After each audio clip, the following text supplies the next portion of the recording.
فأنا ناصح لإخواني بالصدع بالحق تبيض وجوههم. السكوت في مسألة الحزبية يضرها، فاصدع بما تؤمر وأعرض عن المشركين. سلامي على دماج ورجالها والشيخ يحيى ودار العلم يا سعد بانيها. بسم الله الرحمن الرحيم. الحمد لله الذي أرسل رسوله بالهدى ودين الحق ليظهره على الدين كله وكفى بالله شهيدا. أشهد أن لا إله إلا الله وحده لا شريك له إقرارا به وتوحيدا، وأشهد أن محمدا عبده ورسوله صلى الله عليه وعلى آله وسلم تسليما مزيدا لا نبي بعده. Ikhwani fid din, a'azzani wa a'azzakumullahu jami'an wa barakallahu fikum. Kita lanjutkan bacaan berikutnya terhadap kitab Siyam yang dijelaskan syarah oleh Syekh Zaid Al-Usabi asbahullah. Sekarang kita masuk pembahasan baru, ma hukmu as-siwak lis-shaim. Apa hukumnya orang yang berpuasa menggunakan siwak? Nanti dikiaskan juga seperti pasta gigi, sikat gigi. Kita lihat hukum asalnya dulu. Kata beliau, amma siwaku bil 'ud al yabis, adapun bersiwakan dengan ranting yang kering, karena pohon siwak itu kalau di Arab sana ma'ruf, dikenal pohonnya pohon arok namanya. Itu ranting-rantingnya itu lentur sehingga dipakai untuk membersihkan gigi pun tidak terlalu sakit. Dan nggak sembarangan kita menjadikan ranting-ranting kayu sebagai siwak. Karena kalau biasanya normalnya kalau ranting-ranting kayu yang ada keras, kalau siwak ini memang Allah takdirkan itu lentur gitu loh. Paham ya? Ada yang kering, ada yang basah, tapi untuk membersihkan gigi itu masya Allah. Nah kata beliau, ada pun siwak yang kering, fala khilafa bain ahli ilm fi jawazi awal nahar. Tidak ada perselisihan di antara ahli ilm mengenai bolehnya menggunakan siwak di awal siang. Paham ya? Wa amma akhirun nahar, adapun akhir siang, sudah sore-sore menjelang buka atau yang semisalnya, para ulama selang pendapat, namun pendapat yang kuat, walaupun siwak itu basah, boleh-boleh saja, asalkan jangan sampai kalau itu siwak punya rasa, jangan ditelan. Karena siwak zaman sekarang itu ada yang original, ada yang sudah dicampur rasa min-min itu biasanya. Paham ya? Nah, ada istilahnya rasanya macam-macam lah. Ya. Nah, varian rasanya sekarang. Ada juga yang masih original itu loh. Yang original pun ada yang agak pedas-pedas rasanya ya kan. Nah, kita lihat kesimpulannya boleh ya dua-duanya, yang basah atau kering boleh dua-duanya. Kata beliau, as-shawab jawazus siwak bal wastihbabuhu bil 'ud al yabis war ratab fi awal nahar wa akhirih. Pendapat yang benar bolehnya bersiwakan dan bahkan dianjurkan, karena hukum asalnya sunnah, dengan apa? Dengan siwak yang kering tadi atau yang basah, baik di awal siang maupun akhir siang. Ibaratnya sekarang kita gosok gigi lah, pagi, kadang siang, kadang sore, itu sebenarnya nggak ada larangan, asalkan kita bisa mengkondisikan jangan sampai tertelan. Itu yang paling penting. Li umumil adillatil waridah fi fadli siwak, dikarenakan keumuman dalil yang ada mengenai keutamaan siwak. Laula an asyqa ala ummati la amartuhum bisiwaki inda kulli shalah.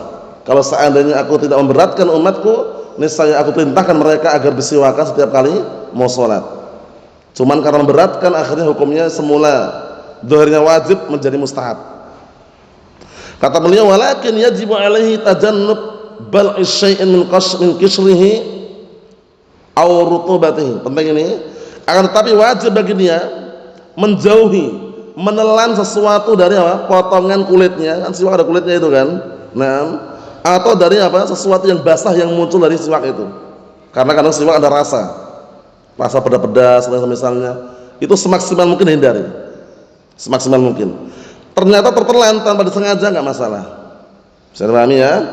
Fa in hasala biduni ta'ammudin fala sya'alai. Kalau terjadi tertelan tanpa kesengajaan enggak masalah. Faham soalnya ya? Naam. Wa kadza in wujida ta'mus siwak ar-rutab na'am fi famihi la yadurru aidha. Seperti itu juga jika dijumpai rasa siwak yang basah tersebut di mulutnya maka tidak membahayakan.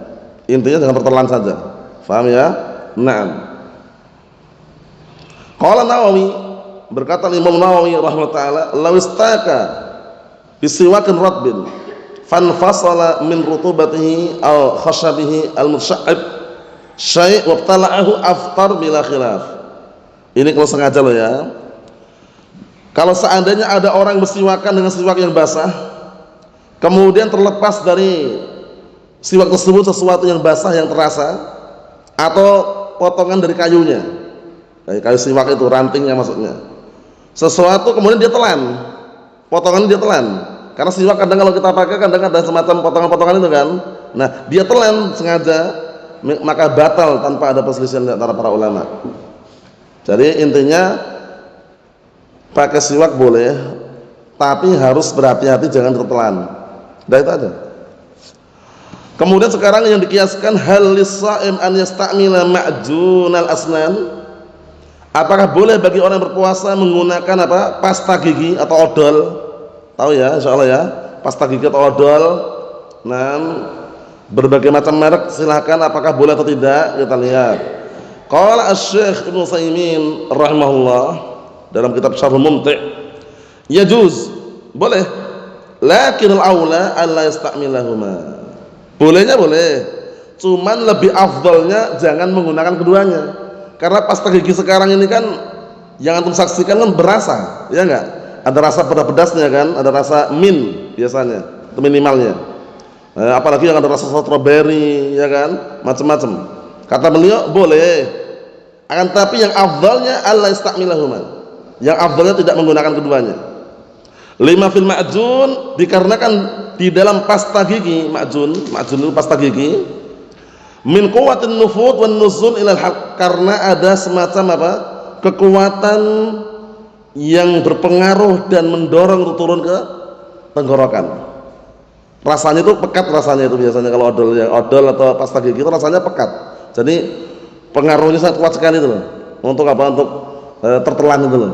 Paham ya? Nah, ucapan boleh ini menunjukkan bahwasanya harus hati-hati gitu loh. Paham? Wa badalan min an yaf'al dzalika fil nahar yaf'alu fil lail. Sebagai pengganti daripada dia melakukannya siang hari, lebih baik dia melakukannya malam. Habis sahur, ya kan, habis sahur dia gosok gigi misalkan. Walaupun ingat-ingat ya bolehlah siang hari, tapi hati-hati, jangan sampai tertelan. Awan yastamilal fursyah bidunil ma'jun, atau dia menggunakan apa? Sikat gigi tanpa pasta giginya. Paham? Sikat gigi aja kan ada. Sikat gigi tanpa ada odolnya, tanpa ada pasta giginya. Paham? Itu aman insyaallah. Karena rasanya kan enggak ada. Paham ya? Naam. Terus nanti kalau bau mulut bagaimana baunya? Baunya enggak enak atau misalnya, jangan khawatir. Bau mulut di dunia karena puasa itu nanti diganti di akhirat lebih wangi daripada bau misik. La khulu famis sha'im indallah atyab min rihil misik. Sungguh bau mulutnya orang yang berpuasa itu nanti di hadapan Allah Ta'ala lebih wangi daripada bau misik. Antum tahu sendiri bagaimana minyak wangi misik yang asli, yang original, wangi, awet, semerbak baunya. Ini lebih wangi lagi nanti. Sebagai apa? Ganjaran yang luar biasa.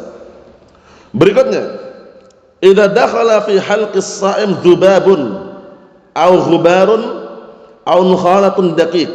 Penting ini karena yang namanya manusia itu kadang kan enggak terasa tuh kan, lagi santai ngobrol, dia mungkin lagi melamun, kemudian tiba-tiba ada lalat masuk ke mulut. Tapi begitu masuk langsung sampai tenggorokan loh, 12 langsung itu. Paham ya? Nah, atau ada debu di pinggir jalan, ada mobil lewat, pas cuaca kering gitu ya, debu ada debu yang masuk ke tenggorokan. Atau semacam nukhalatud daqiq. Antum tahu katul atau dedak? Orang biasanya menggiling padi. Tahu kan kalau giling padi itu kan ada katul dedak itu kan? Tahu itu ya insyaallah ya. Atau itu yang masuk bagaimana gitu loh. Batal enggak? Qala Ibnu Mundhir rahimahullah wa qad ruwina an Ibnu Abbas wal Hasan al-Basri annahuma qala fi as-sha'im yadkhulu adh-dhubab nam halqahu la syai'a alaih. Al-Imam Ibnu Mundhir menukilkan telah diriwayatkan dari Ibnu Abbas dan juga Al-Imam Hasan al-Basri bahwasannya keduanya mengatakan bagi orang yang berpuasa tiba-tiba lalat masuk ke tenggorokannya la syai'a alaih. Tidak ada masalah. Yang masalah apa? Sengaja dimasukkan. Nah itu masalah hal itu.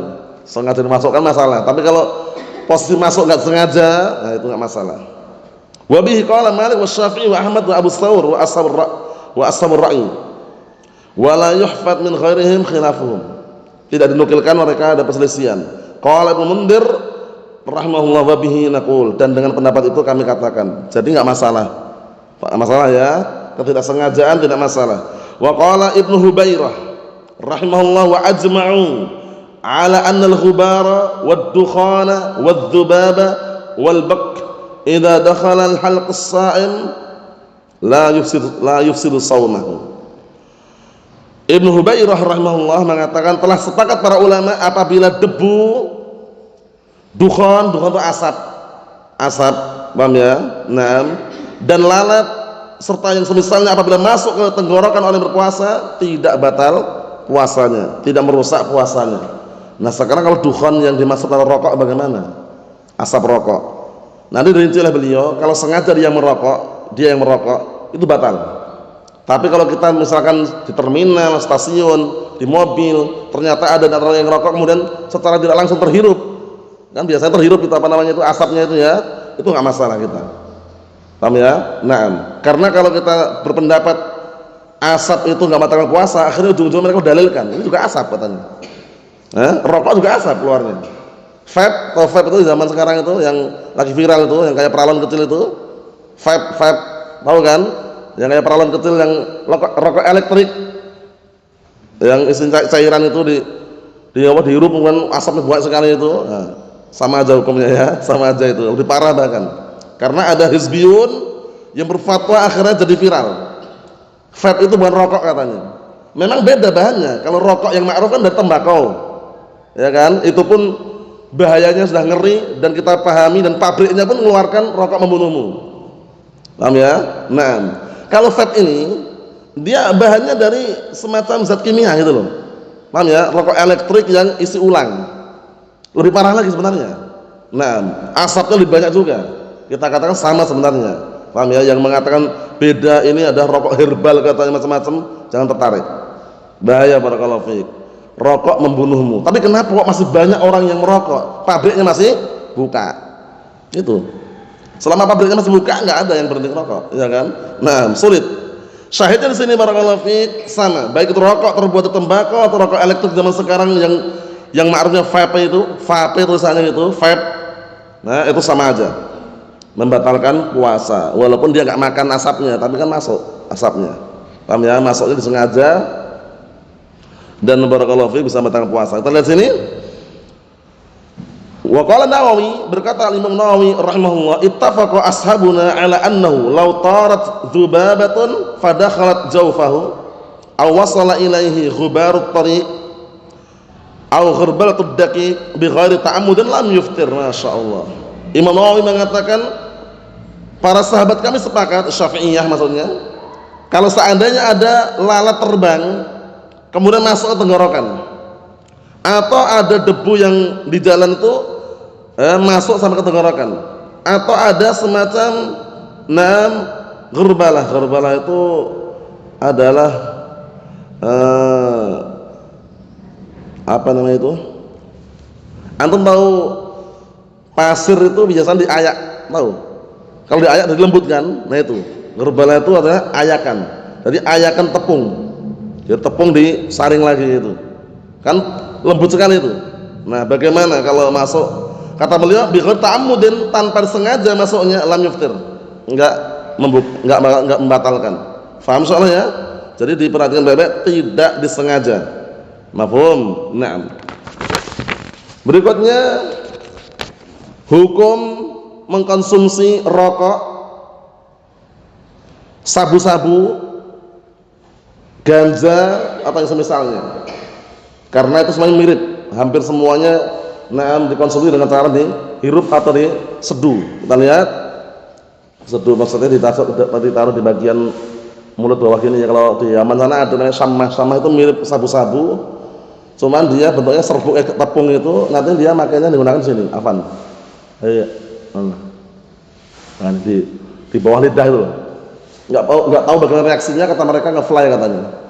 Kata mereka. Jadi aneh-aneh gitu loh orang seperti itu ya. Kita lihat hukum mengkonsumsi syamah wa dukhan. Dukhan rokok, syamah itu semacam sabu-sabu tadi. Paham ya? Hukumnya bagaimana? Lisa'im bagi orang yang berpuasa. Karena ada orang yang kecanduan itu kalau buka itu setiap standar ya. Ketika mau buka, sebelah ada rokok itu. Begitu adzan dikumandangkan, kadang sebagian mereka ngerokok dulu gitu loh. Allahul musta'an. Maksudnya pelaku maksiat yang masih puasa. Paham ya? Kalau di Yaman sana ada yang misal itu, kayak ganja itu namanya kot, itu ya dimasukkan di mulut gini sampai besar sekali itu. Tujuannya untuk nge-fly tadi. Ya, untuk dia melayang-layang pikirannya. Allahul musta'an. Itu semuanya enggak diperbolehkan syariatnya ketika Ramadan atau di luar Ramadan.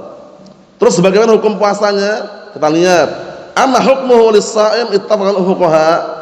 Adapun hukumnya bagi orang yang berpuasa mengkonsumsi rokok atau sabu-sabu tadi. Fuqaha sepakat ala anna syurbat dukhan al-ma'ruf fi asna'is shaum yufsidu shiyam. Bahwasanya merokok yang sudah ma'ruf di pertengahan dia puasa batalkan puasa. Kenapa? Li'annahu minal muftirat. Karena rokok juga termasuk pembatal puasa. Paham ya? Rokok kan enggak makan Ustaz. Itu kan bukan air, bukan juga makanan katanya. Tapi dia masuknya itu masuk ke tenggorokan bahkan sampai mi'dah, sampai ke perut. Paham ya? Sampai ke dalam paru-paru gitu loh. Itu yang jadi masalah. Kadzalika yufsidu shaum law adkhala ad-dukhan halqahu min ghairi syurbin. Kata beliau seperti itu juga bisa membatalkan puasa kalau memasukkan asap tadi ke tenggorokannya tanpa dia hirup, sengaja dimasukkan. Seperti itu. Atau makna yang kedua, barakallahu fiik, sejenis sabu-sabu atau semisalnya sengaja dimasukkan. Paham ya? Sengaja dikonsumsi, telan misalkan. Bal bistinsyakin lahu amdan. Bahkan dengan cara apa? Sebagian mereka sengaja dihirup, dimasukkan dalam hidung dengan sengaja. Paham ya? Dihirup. Ya seperti kalau orang pengonsumsi sabu-sabu atau misalnya dihirup biasanya ya. Wallah alamnya juga belum pernah menggunakan juga, cuman kelihatan seperti itu. Ada yang dihirup, ada yang di semacam cairan disuntikkan, macam-macam obat-obat seperti itu. Amma idza wasala ila halqihi biduni qasdin, tapi kalau masuk ke tenggorokan tanpa disengaja, contohnya apa? Ka'an kana yukhalid man yashrabuhu, seperti orang yang bercampur baur dengan orang yang ngerokok. Kadang-kadang di pasar, ya kan? Di pasar, supermarket misalkan, atau di terminal, stasiun, di bandara. Di luar maksudnya bandara, dalam nggak boleh ya. Di luar misalkan ada orang ngerokok, kita nggak sengaja pas disitulah tempat parkiran misalkan, kemudian terhirup gitu loh, nggak sengaja, itu nggak masalah. Paham? Kenapa kok nggak masalah? Itla yumkin ihtiras min dzalik, karena nggak mungkin kita berlepas diri. Orang banyak itu ngerokok semua misalkan, kita kan paling-paling lewat aja. Tapi kan bau itu, asapnya kadang terhirup gitu loh. Bisa dipahami ya? Ikhwani fid din, a'azzani wa a'azzakumullah wa barakallahu fikum. Dalil yang mengatakan bahwasanya rokok itu membatalkan puasa, di antaranya adalah Syekh Muhammad bin Shalih Al-Utsaimin menjelaskan rokok itu atau syamah atau rokok itu dikenal dengan bahannya terbuat dari tutun atau tunbaku Arabnya, tembakau lah tulisannya. Ini tunbaku atau tutun sama. Paham ya?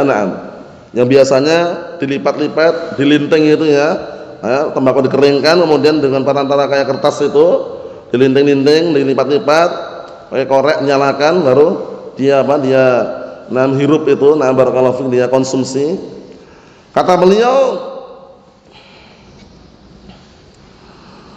Kenapa kok membatalkan? Karena itu di dalam rokok itu ada terkandung di dalamnya zat-zat yang apa?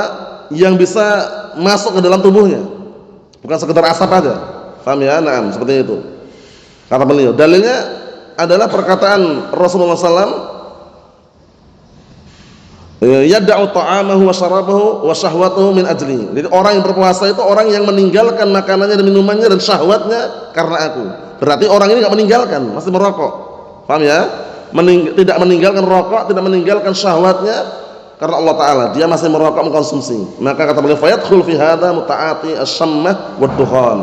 Maka masuk dalam keumuman hadis ini orang yang apa? Mengkonsumsi sabu-sabu, rokok dan yang semisalnya. Mafhum insyaallah? Naam. Terus sekarang bagaimana kalau bukhur? Bukhur itu biasanya kalau orang Arab itu pas hari Jumat atau Idul Fitri atau semisalnya, biasanya masjid-masjid itu dinyalakan semacam kemenyan, dupa atau kemenyan yang wangi itu loh. Tahu kan insyaallah ya? Yang wadahnya biasanya ma'ruf lah, wadahnya bagus itu, kemudian ada dupa atau kemenyan yang wangi itu dinyalakan, kemudian asapnya banyak. Itu namanya bukhur namanya. Nah, kan mirip sama-sama asapnya. Itu bagaimana? Memang ini dijadikan dalil orang-orang perokok, dikiaskan itu loh.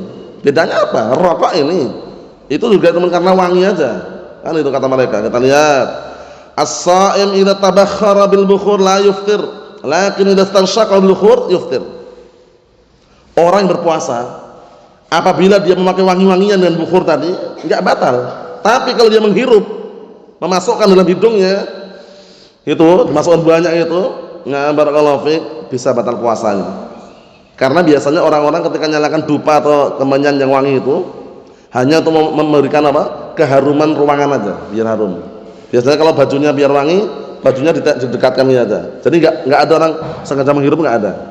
Bisa dipahami insyaallah ya? Itu kesimpulannya. Ya kesimpulannya kalau cuma sekedar mengambil manfaat dengan wangi-wangian dari asap bukhur tadi itu enggak masalah. Tapi kalau sampai dihirup, istinsyak, dimasukkan dalam hidung, bisa batal.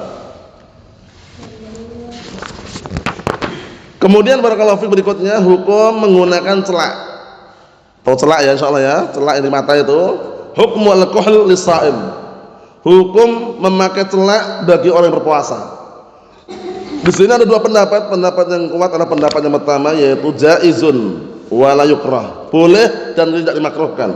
Wa la yuftir bihi, dan tidak membatalkan puasa. Sawa'un wujida ta'muhu fi halqihi am la, baik dijumpai rasanya di dalam tenggorokan atau tidak. Tapi jarang sekali orang pakai celak di mata kemudian rasanya tenggorokan, jarang sekali. Makanya di luar ini kan, di luar. Kalaupun masuk dalam dikit kan, tapi jarang sekali sampai terasa sampai ke tenggorokan loh. Ya kan, jalurnya itu kita perhatikan. Tapi kalau hidungnya ya, kalau hidungnya jelas. Ya kan? Atau hirup itu bisa masuk ke sini. Nah, kesimpulannya boleh ya pakai celak ya. Naam. Kemudian kita ambil dikit lagi, orang yang murtad dia, sahur ikut sahur dia, masih muslim dia, jam 9 pagi ngobrol sama orang nggak dikenal, orang kafir misalkan, nah ngobrol gitu, kemudian dibujuk, dirayu dengan apa? Satu kerdus Indomie, murtad dia, langsung pindah agama dia, semula agamanya Islam lalu pindah agama menjadi agama Yahudi atau Nasrani misalkan. Nah, bagaimana puasanya tadi statusnya? Man irtadda batala shaumu, barang siapa yang murtad batal puasanya. Karena orang kafir enggak terima amalannya. Ya kan? Wa ma ma'nahum an tuqbala minhum nafaqatuhum illa annahum kafaru billahi wa birasulih. Kafaru billahi wa birasulih. Tidaklah yang menghalang-halangi orang-orang kafir untuk terima nafkah mereka melainkan karena mereka kufur kepada Allah dan Rasulnya. Paham ya? Selama dia kufur kepada Allah dan Rasulnya, walaupun beramal apapun amalan yang diamalkan oleh agama Islam, enggak diterima. Ini murtad dia. Hadil masalah naqala ghairu wahid al-ijma'. Permasalahan ini dinukilkan lebih dari satu dari kalangan ulama, ijma', sepakat. Ala anna martadda batal shaumuh, barang siapa yang murtad batal puasanya. Di antaranya adalah Imam Ibnu Qudamah, Al-Imam Nawawi dengan dalil la in asyrakta la yahbatanna amaluk.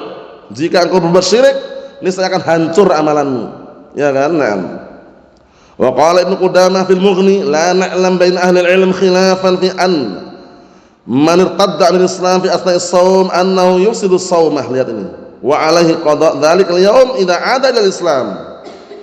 Kami tidak mengetahui di kalangan ahli ilmu, kami tidak mengetahui di antara ahli ilmu perselisihan mengenai barang siapa yang murtad dari agama Islam di pertengahan puasanya, batal puasanya, rusak puasanya, dan wajib dia mengqadha di hari yang dia tadi batal apabila dia kembali masuk Islam. Paham ya? Apabila dia kembali masuk Islam. Syahidnya barakallahu fiik, orang yang murtad membatalkan puasa. Dikit lagi kata beliau, al-haid wan nifas yubtilani shaum. Perempuan yang haid dan nifas membatalkan puasa. Paham ya? Jadi kalau orang perempuan, seorang wanita haid atau nifas, walaupun mampu fisiknya untuk berpuasa nggak boleh, haram. Paham ya? Atau dia sempat sahur, ya kan? Kemudian pagi hari datang darah haid dia, atau ternyata melahirkan, keluar darah nifas, batal puasanya. Ad-dalil ala dzalik, dalilnya mengenai hal tersebut adalah hadis Abi Sa'id Al-Khudri riwayat Bukhari Muslim. Rasulullah SAW mengatakan, alaysa idha hadat lam tusalli wa lam tasum. Bukankah ketika seorang wanita itu haid dia tidak puasa dan tidak sholat? Berarti nggak boleh puasa walaupun mampu, kalau perempuan haid atau nifas. Qala Ibnu Qudamah rahimahullah bil Mughni, berkata al-Imam Ibnu Qudamah di dalam Mughni rahimahullah, ajma'a ahlul ilmi ala anna al-haidha wan nufasa'a la yahillahum as-shaum. Telah sepakat ahlul ilm bahwasanya perempuan yang haid dan nifas tidak halal bagi keduanya berpuasa. Jadi enggak boleh berpuasa walaupun mampu. Wa annahuma yuftirani Ramadan wa yaqdiyan. Dan bahwasanya kedua-duanya perempuan yang haid atau haid dan nifas itu membatalkan puasa Ramadan dan mereka keduanya hendaknya menggantikan di hari-hari yang lain. Paham? Wa annahuma idza shamata lam yujzihum as-shaum. Dan bahwasanya kedua orang tadi, perempuan haid, perempuan nifas tadi, apabila tetap berpuasa tidak sah puasanya. Faham soalnya ya? Naam. Wa qala Ibnu Taimiyah rahimahullah, wa khurujud damil haid wan nifas yuftir bi ittifaqil ulama. Keluarnya darah haid dan darah nifas itu membatalkan puasa dengan kesepakatan para ulama. Bisa dipahami ya? Naam.